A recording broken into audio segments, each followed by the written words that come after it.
Hello all. இந்த வீடியோவில் ஒரே நல்ல அரிசி வடகம் எப்படி ரெடி பண்ணுறதுன்னு தான் பார்க்க போகிறோம். அதுக்கு ஃபஸ்ட் ஒரு கப் பச்சரிசியை தண்ணியில் 1 ஹவருக்கு ஊற வச்சுக்கோங்க. நல்லா ஊறினதுக்கப்புறம் அது குக்கரில் மாற்றிட்டு அது கூட கொஞ்சம் சீரகம், காரத்துக்கு மிளகு இடித்து சேர்த்துக்கோங்க. உங்களுக்கு ரொம்ப ஸ்பைஸியாக வேணும் அப்படின்னா கொஞ்சம் அரிசியோட வரமிளகாய் சேர்த்து மிக்சியில் அடிச்சுட்டு இதோட நீங்கள் மிக்ஸ் பண்ணிக்கலாம்.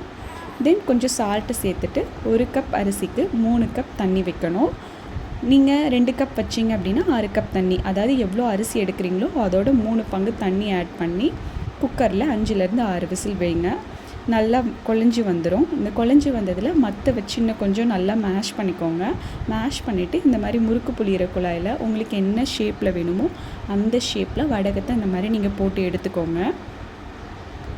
நாங்கள் கொஞ்சம் வட்டமாகவும் கொஞ்சம் நீளமாகவும் குச்சியாகவும் வடகத்தை நாங்கள் போட்டு எடுத்துருக்கோம். இதை நீங்கள் வெயிலில் தான் காய வைக்கணும், மொட்டை மாடியில் தான் காய வைக்கணும்லாம் இல்லை.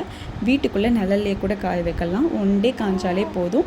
இந்த மாதிரி நல்ல கிறிஸ்பியாக உங்களுக்கு வடகம் காஞ்சி வந்துடும்.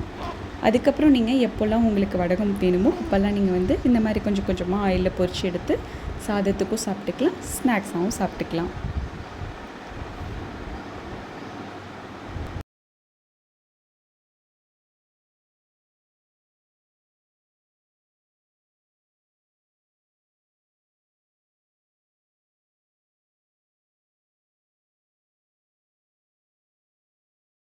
ஃபைனலி வடகம் இஸ் ரெடி. இந்த மாதிரி ஈஸி அண்ட் டேஸ்டியான குக்கிங் வீடியோஸ்க்கு நம்ம சேனலை ஃபாலோ பண்ணிக்கோங்க. டாடா.